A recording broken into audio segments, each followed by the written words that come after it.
What's good, comic fans? It's Confire Comics, and we're here bringing you another top 3. Had a really good week this week. This is a weekly video series where we're bringing you our personal top 3 picks of the week. So we're going to jump right into this. We're not going to waste any more time. You're here with Confire Rich. And I'm Confire Nate. And the first one we're going to talk about is Lando number 3. Now, what did you think about this issue, Rich? I think the Emperor's personal guards are bad A. Don't know anything about them up until this comic. You've seen them in other stuff and other movies and everything like that, but I've never seen them in action. These dudes are bad. I liked it. Got to see a little bit of fighting, and I got to see what these things are, and then the ending. Mm-hmm. Last week we was talking about, like, it better be something tight. We don't know what it was. Could it be Death Star plans? We had no idea what we were talking about. We was just throwing out crazy stuff. There's some kind of Sith relic out there, and I was like, okay, this is kind of tight, and I'm digging this. Well, so yeah, I was enjoying this one. It's something that occurred to me while I was reading it that I thought was interesting. They're like, yeah, the guy's like, oh, it's full of Sith relics. He's like, why would Emperor Palpatine need this? Yeah. So that means, as far as anyone else is concerned, Palpatine isn't a Sith. To the majority of people. You know what I'm saying? To the majority, to the masses that are outside. To just about everybody. Right. Outside of Darth Vader, yeah. I don't know if anybody really knows. Right, outside of Vader, and of course, the Jedi that had to deal with the situation, at this point, everyone else is pretty much dead. Yeah.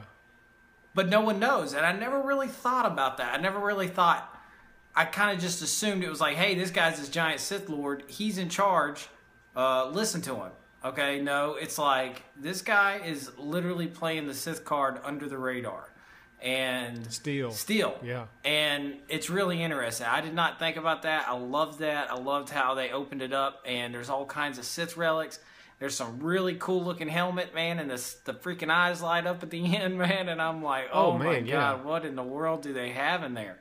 But definitely I like seeing the Royal Guards do some action, and them do a little backstory talking about how out of like 1 million soldiers these guys are picked. So they're just, as far as we've ever seen, is we've seen them standing guard. They stood guard in the Return of the Jedi, and he sent them away, and they stood guard, if I remember, in the third I feel like one. I saw them some in the Clone Wars animated series, maybe. Yeah. And then I feel like we probably saw them in whatever that one is when Anakin was a kid, one of the prequels, one of the movies. Yeah, it was for looking as cool as they do. They definitely haven't gotten a lot of camera time, but they were putting it on them. They were really kicking some butt in this one. So the two Panther twins were able to knock them out. And I know, like I didn't know anything about them. I was like, yo, they look like Black Panther in there. It was kind of but fighting. It was an intense fight. And I love the back and forth between Lando and the little guy. They kind of put 2 and 2 together. They figured it out. I also liked how they showed this other bounty hunter, how he's coming along. And if you didn't realize this, because, some people might not be sure. You know how they had the special ship and it said it belonged to someone? That is actually Darth Maul's old ship. So if you weren't sure who he was talking about, I didn't. Yeah, that's the. I think it's tight. Pronounced the Schmittar or something like that. Okay. But that is Darth Maul's personal ship. So it's kind of like, oh, okay. I don't know what happened to Darth Maul's ship, but apparently he still has it, and it's a really good ship. And now this guy's got it, and he's tracking them. Yeah, and that bounty hunter he ain't playing around either. He just ripped that droid's head off, which I thought was funny. They cut scene, he put a gun to his head, and then the next scene is like, I'm normally more functional when I'm intact. And he's like, nah, I don't think so. Yeah. Anyway, I know you can't pick up a gun. I was like, dang. Yeah. And that's still the Emperor's, help that he gave him, and he just ripped his head off and put him down. I was like, y'all, just give me the information I need. I can handle it from here. Mm-hmm. I don't care if I die. Let's go. So I'm like, man, hopefully they make this more into this character. I know the series is going to be really short. I'd like to see a little bit more of him pop into some other series, maybe pop up in the Star Wars or the Darth Vader series since he's in this world now. Yeah, maybe we find out he's somebody, he could be we always seen as a mask. We don't know who this guy is. He could be somebody. Yeah, that's true. You know, he might take that mask off, and we might be like, "Oh, wow!" Like there could be a whole nother surprise. I'm sure these next 2 issues have some surprises in store. But yeah, go ahead. This is going to play in nicely. There's been, I've heard some rumors that at first everything that's come out in the Star Wars world, I'll get it out in a minute, was canon that was coming out now, was all official canon. And then I've heard recently that they might back off a little bit, like maybe some of the games, maybe some of the comic books, because if you think about it, it's a lot of content. Yeah. With every book, every comic book, all this stuff with the games and the movies, it gets to be a lot. Yeah. So I'm not sure how much of this is actually going to be counted as canon now, but it does fit in nicely with what they're talking about with Kylo Ren. Sorry, we're getting off comic books. You're just going to have to bear with me for 2 seconds. Kylo Ren, who's coming up in The Force Awakens, is a relic hunter. He is studying the Sith, and I find it interesting that they got this Lando series where they steal a ship that's got Sith relics on it. Yeah. So I don't know if this is going to play in a factor. This is something Kylo Ren is going to pick up later and find or whatnot. I just find it very interesting. So yeah, well, and of course, I liked it. If you know a lot about Star Wars, you know that the Sith are an ancient race that is now dead. So you're learning. You know, the people that go across, they're not actual Sith because there's actually a race. That race is dead. These people are learning the ways of the Sith, and then in turn calling themselves Sith. But they are not actually the race of Sith. They're actually just using it based on these relics and learning this information. If this tells us anything, is that Emperor Palpatine basically sought out these things and learned more than he does. Some of the stuff from these things, these artifacts and stuff. So there's definitely power in these artifacts. That is something that he's got his own ship. He's got his personal specialized bodyguards in there just hanging out, guarding it. So we still don't exactly know what it is as far as the Sith relic goes, but it's going to be something nice. And now I'm ready for the next one. But I'm glad these Landos, they're popping out pretty quick, so they're not wasting any time. I feel like I'm knocking them out pretty quick. Yeah, I definitely feel like there was not that much time between the last 2, so they're probably trying to knock it out. Because I know Charles Soule, who writes this, he's actually he's got a lot coming out, so they might be pumping it out pretty quick to move on to the next thing, which is just what we're gonna do. Nice setup there. Wolverine, Old Man Logan, number 4. That's the next one we're gonna talk about. What did you think about this? I thought Walking Dead Logan style. I mean, it was just hordes and hordes. Like, how could you not think about something like that? Like, he even said the word zombie in just endless ways, and it really made you think, like, how long was he down there fighting? He had no idea how long he'd been down there at a time. Said his arms were tired. It was like, man, it made me wish that, like, we could compile, like, a little TV series and turn this to, like, instead of having like one whole show or one whole movie about it, it's like, man, just give me segments of highlights of really awesome scenes in comic books, and this would probably be one of them. Yeah. It's just him shredding through dudes left and right. Yeah. No, it was intense, and you're right. That's the first thing I thought about. The first thing I thought was like, man, what will Wolverine be like in The Walking Dead? That would be crazy. Exactly, because even if he gets bit, even if he gets attacked, he's not going to turn because he's got his healing abilities. It's going to fight it off. So, which is the same thing here. He's just shredding dudes left and right. And it was, like you said, it was funny. He was sitting there. He's like, my arms were tired, hours ago. And I don't even, he didn't even know how long he was fighting. So he could have been down there fighting them guys for days, like you said, just fighting and fighting and fighting. And then I think it was kind of interesting how he wandered upon a She-Hulk. That's basically, and she was there. And she's like, yeah, I've been here for a while. I don't even know how long. So it was interesting. She's there. Slowly but surely, this comic is starting to make more sense the more I have read up on Secret Wars. And everything is taking place. Everything south, or after he's passed the wall, everything past here is this battle world stuff that we're talking about in Secret Wars. So, if you were confused, just like we were, still be confused, but if you do a little reading, it'll start making a little bit more sense. Again, she helps him, she throws him out, and now it looks like he winds up in Spider-Land, because that's pretty much where he's at. You got the Daily Bugle over there. I mean, he's... Oh, I didn't even get, like, and this is all to be continued, where am I at? And, like, I was reading so fast and moving on to the next comic, I was like, I don't know. I guess I have to wait to find out next time. Who knows? Who knows where he's at in this crazy world? It is Spider-Man. Okay, that's cool. That's the only sign of anything. You saw the Daily Bugle. You know the Daily Bugle is... And that's really all you need. That's, you know Spider-Man. Synonymous with Spider-Man. Right. So I did find it interesting that they brought back the baby Hulk. I had forgot about that little man. Yeah. I had forgotten all about him, because this is a continuation, really. Like, they don't talk about the baby Hulk at all. Like, and so when they brought it up, like, oh, I shouldn't have left you. And then you got She-Hulk, and then she makes that comment about, hey, if you see any other Hulks around, treat them right. I'm like, okay, what kind of a factor is this baby going to play? It was interesting because you're right. They haven't mentioned it in a while, so it's been like kind of like in the back of your head probably since the very first issue. But what I liked about this issue was his whole internal monologue throughout the whole fight. Like, it helped explain some things. It kind of helped explain what's going on in his head.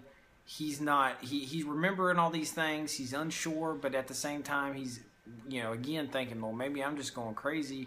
But he understands some things that don't make sense. Now, something else that I would suggest reading, which I just happened to do, when you first open up the comic and it has a little breakdown of what's happened so far, I would suggest reading that.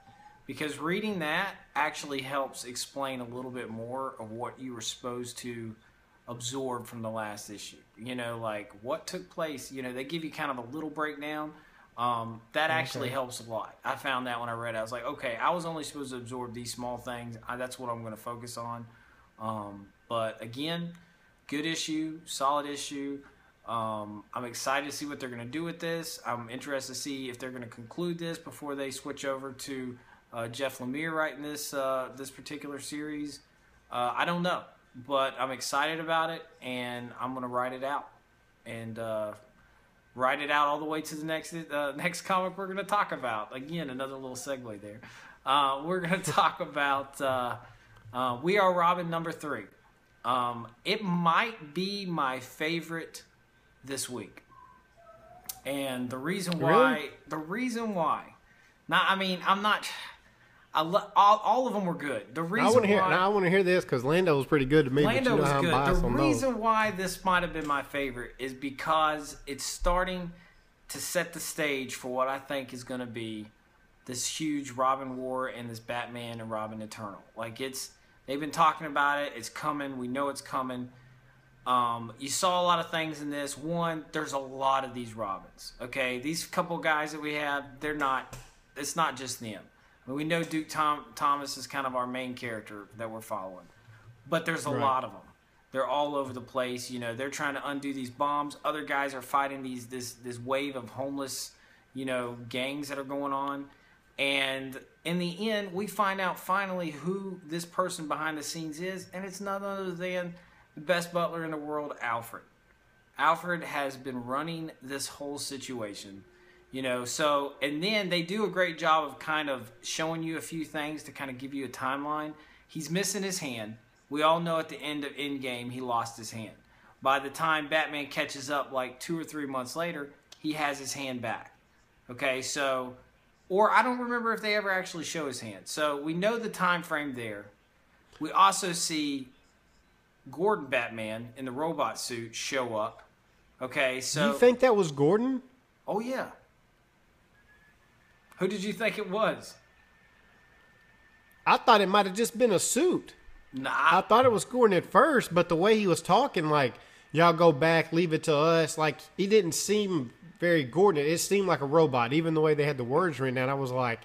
Yeah, but At first I was like, oh, there's Gordon. Well, you got to remember, I'm thinking this all is taking place probably right at the beginning of Gordon being that. He followed protocol. Now, if you read, if you're reading... Batman right now, he's kind of slowly but surely getting away from those protocols because they've become a harness and they're holding him down and preventing him from doing what he needs to do. So again, these are these small little things that I think are trying to help show us the timeline of when this takes place in regards to the actual Batman comic written by Scott Snyder. So you have, Alfred setting the stage for this. You have, him trying to almost... Because there needs to be somebody fighting crime, I guess is what it is. Right, I mean, basically, because... Batman's out of commission. They just been training Commissioner Gordon, but he's still a corporate, puppet at this point. Right. And so Alfred's like, somebody's got to help the city. There's stuff going on. I still have eyes and ears everywhere. Let me train up this, train up the new generation or something. Right. And I mean, it's not like Batman doesn't have all this technology and all these kind of things. I mean, and plus, Alfred is, if Alfred was a young guy, Alfred would be out there as far as I'm concerned. Alfred is the, If Alfred was Jeremy Irons and this dude Batman v Superman, he'd be out there fighting right now. Yeah. I mean, he's definitely, I love that whole sequence. He's walking by, you see all the different masks of the different characters, so that kind of sets it up. Then he goes downstairs and he talks to the suit and says, I lost another one, because the one guy blew up in the explosion. So he understands what it is. Like, Robin is turning into be more than just a person. Is becoming like the sidekick to Batman, which is a symbol of fighting against injustice along with Batman. So that's what it seems like they're trying to make happen here, and I liked it. I liked it a lot. I'm telling you, I wasn't expecting it to be my favorite. It probably is a hard tie with Lando, a real hard tie, but it picked up more for me because I was kind of went back and forth because when they're trying to defuse the bomb, I was like, they kept having these little one-liners back and forth, and it kept just showing me that these are kids, right? Yeah. It is not Batman. They are not adults. And it almost made light of the situation a little bit about the way they was going back and forth. And I was kind of like, okay, get on with it. You're not really building suspense for me. Right. Because they're going to be okay. They're not going to blow up. And they jumped out of the subway. I had a flashback to Ninja Turtles. Don't know why, but I did. I was like, yo, it's kind of like Ninja Turtles. Yeah. And then all of a sudden one of them blows up, and I was like, yo, this just kind of got real. Like, dude's like, I can do this. Click, boom. Yeah, no, and I was like, dang. Like, that surprised me. So up until that point, I was kind of back and forth. The Ninja Turtle nostalgia kind of helped me out a little bit because I was like, hey, I kind of like this. This is fun. It, because I'm not a kid. If I was a kid reading this, I probably would have absolutely loved it from beginning to end. Yeah. But it did bring back a nostalgia feeling for me that allowed me to kind of get into it. I was like, hey, you know what? They're kids. They're going to have fun back and forth. And the stakes are high and people can die. Yeah. And that really brought me back. So it's probably one of my surprise favorite new comics that have come out. Like, it's really, it's just, I'm not sure where they're going with it, but I kind of have an idea and I'm liking it. I'm really liking it. I think it's going to set up really good for what's coming in the future with Batman and Robin. In general, so I'm really looking forward to the next issue. Yeah, same. But that's our top 3, and I'm going to get it right this week. It is We Are Robin number 3. It is Old Man Logan number 4 and Lando number 3. Those are the top 3 that we've picked out this week. There were some other good ones. We may do a separate video on. We may not. Who knows? You just have to wait and see. But hey, hit us up on Twitter, follow us, like, comment, subscribe, let us know what you think, get in the conversation. I'm Campfire Rich. And I'm Campfire Nate. 1 second, real fast. I just want to mention something real quick to our neighbors in Virginia. I just want to let them know our thoughts and prayers are with the family members of the people who were killed this morning. So the reporter and the, and the cameraman. It was tragic out there. It was crazy out there. Just our thoughts and prayers are with them, and we'll see you guys next time. Yep. We out. See ya.